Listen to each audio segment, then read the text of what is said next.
Alright, in this video, we want to cover the show method in our listing controller. So we want to create a detailed page for each listing. So let's open our listing controller, and down here we have our show method.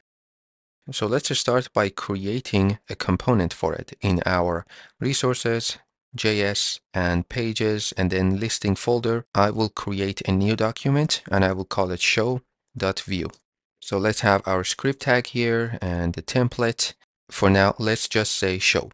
Now let's list our routes once again in the terminal by saying PHP artisan route list, and the route that we want to use is this get route that is called listing.show, and it is expecting a dynamic value and specifically a listing ID. So let's use this route in our card component. So when we click on the images of these cards, we can go to that detailed page. So we know we are rendering those cards in our card component, and we have an image section here with a link and an href which is empty at the moment. So we want to bind this to the route function and then point this to listing.show, and as a second argument we want to pass down the listing ID because this route is expecting a listing or a dynamic value. So that's all we have to do in our card component on this link which is showing the image. Now let's close this and go back to the listing controller to render this component that we just created.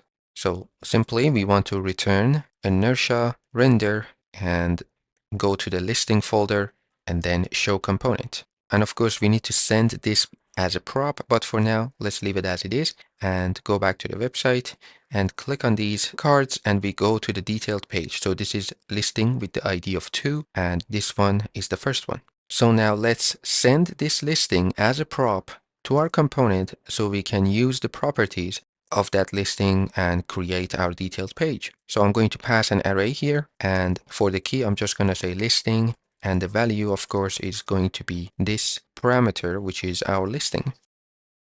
Now let's go to our show component and accept that prop. We are going to use define props macro and pass an object in here and say we are expecting a listing of type object. Now, instead of this show text, let's just output the title. So we can say listing.title like this, and let's click on these cards. There we go, we have our title, and of course this one says new listing, and we have it. So now we just want to create a detailed page, which is going to be just HTML and CSS. First, I want to import our container from the components folder. And then instead of this div, I want to use our container. But before that, let's also have a head tag. And for the title, I just want to say listing detail. Now inside this container, we will start with a div. Inside this div, we will have our image. So we don't want to assume there is an image. So we are going to bind this to a conditional statement. And we want to check if listing image is true, then we will use it. Otherwise, we will provide our default image. After the question mark, I'm going to use backticks and then add /storage and / and then use $ curly brackets to use our listing image. So if I open the database, our listing images path starts with the word image, and that's why I'm only adding this storage with a / and then the rest is coming from our database. So if that's true, we will show it. Otherwise, we will show the default image. So I'm just going to point this to my default image location, and we have the image on the page. Then I'm going to add some classes to the container itself. So flex and gap4. Then on the div which has the image, I'm going to set the width to 1/4 and rounded corners and also overflow hidden. Then on the image tag itself, I also want to add some classes, width and height full, object cover, and object center. So that is our image. Then under that, I will have another div, and I will set the width of this one to 3/4, like this. So we have our image on the left and the content on the right. Now this is going to be our listing info section. So I will have a div here with margin bottom 6, and within that, I will have another div with some classes. So flex items in justify between and margin bottom 2. And then I will have a p tag that says listing detail, then my edit and delete buttons. But for now, we will just add the text edit and delete like this. But later on, we will add buttons when we get to deleting and updating a listing. So that is the header of this listing info section. Then under this div, we will have an h3 with these classes, and we want to show the listing title in here. All right, so this is our listing title. And then after that, we will just have a listing description in a p tag. So this is our first section. And then we want to have another section, and that is going to be for contact info. And we want to use the same div here. So a div with margin bottom 6 and also this p tag. So let's just copy this whole thing and paste it here. And I will delete everything here except the p tag and that div wrapper. So we just have one div with margin bottom 6 and a p tag that should say contact info. Now under this, we will have an email section and a link and a user. Let's start with the email. We will create a div for this. Let's just add some classes: flex, items, center, margin bottom 2, and gap 2. Then in here, I will have an icon. I can say FA solid and FA at. Then I will have a p tag that says email, and then an anchor tag or a tag to use it for the email. So we want to use the href of this a tag to a dynamic value, and that is going to be the listing email. So I'm going to use backticks inside this double quotations and say mail to : and then grab the listing email. I also want to add the class text link, so we know it's a link, and as the content of this a tag, we can use listing.email. Now, of course, we don't want to assume there is always an email, so we want to make this whole section conditional. So on the div wrapper for the email, I can say if listing.email. So if there is an email in this particular listing, then show all of this, otherwise don't.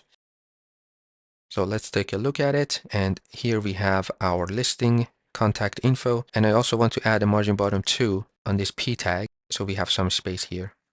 Then we want to copy this email section and paste it for the link. So we want to check if there is a link, then render all of this. And for the icon, I can use the same icon we used on the form. So upright from a square. For the p tag, I just want to say external link. And for this a tag, we want to bind this to listing.link. So I can get rid of this whole thing and just say listing.link.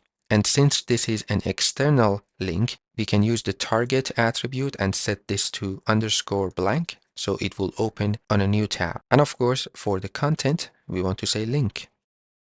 So let's see, this listing doesn't have a link, so we don't see anything, but let's check out the other one. There we go, we have our external link here, and the next step is the user. So again, let's just copy this whole thing, paste it for the user.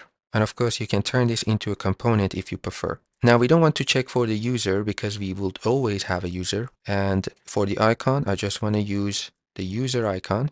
For the text, we want to say listed by. And for the link, we don't want to use an a tag because this is within our application. So we want to use an inertia link. So I'm going to delete all of this and add link. Then for the content, I'm just going to hard code user because we don't have it yet. Provide the href, which we would leave it empty for now, and the class text link. So here we have the user section, and because we don't have access to the user who created this post just yet, I'm leaving it as it is. So this was the contact info section, and then we want to create another section under this div. So before the last closing div tag, we want to create another div with margin bottom 6, which will be for the tags. So let's copy this p tag. That is sort of our title for the tags section. And for the text, I just want to say tags. Then we want to create another div under that p tag. Then I'm going to add some classes here. Then within that div, we want to loop over our tags and render an element for each tag. So let's use v4 and say for each tag in listing.tags, which is a string. So again, we want to use the split function and pass our separator, which is a comma. And then of course, bind the key attribute to the tag itself. And for each tag, we want to render an inertia link. So the idea is when we click on the username or these tags, we want to go back to the homepage with that filter applied. So first, I'm just going to add some classes here. and these are coming from our cart component. And as the content of the link, we want to just show the tag itself. Then for the href, we want to bind this to the route function and point it to the home page, and also send a payload as a second argument in an object. So we want to filter the result on the home page by tag, and we can simply pass the tag inside this object, so that will be added to the URL parameters, and we will have our filters. And since the key and the value, they have the same name, we don't have to repeat ourselves. We can just say tag here, and this should work. So let's take a look at it. We have these tags. If I click on any of these, we go back to the home page with that filter applied.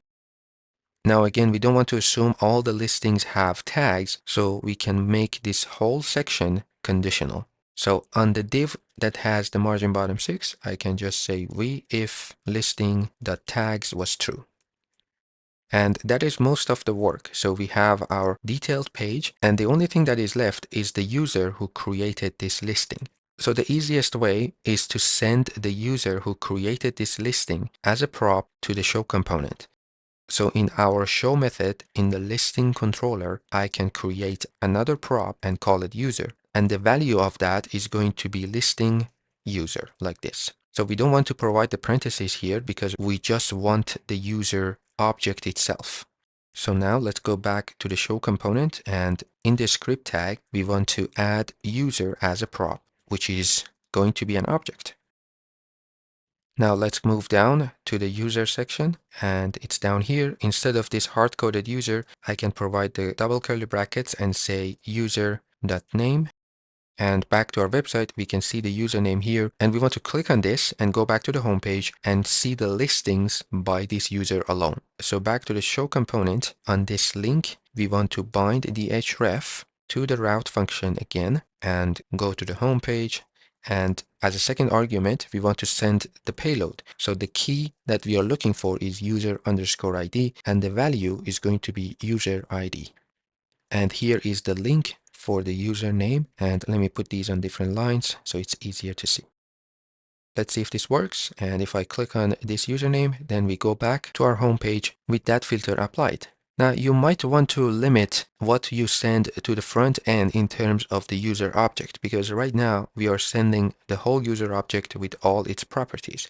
So let me just output the user on the page like this, and you can see we have the whole object here, but all we need is the ID and the name. So we can limit that in our show component in the listing controller, and we just want to say grab the user object who created this listing, but we don't want all the properties. We want only using the only function and pass an array here and say we want name and ID like this. So now if we go back and reload our site, you notice we have only name and ID.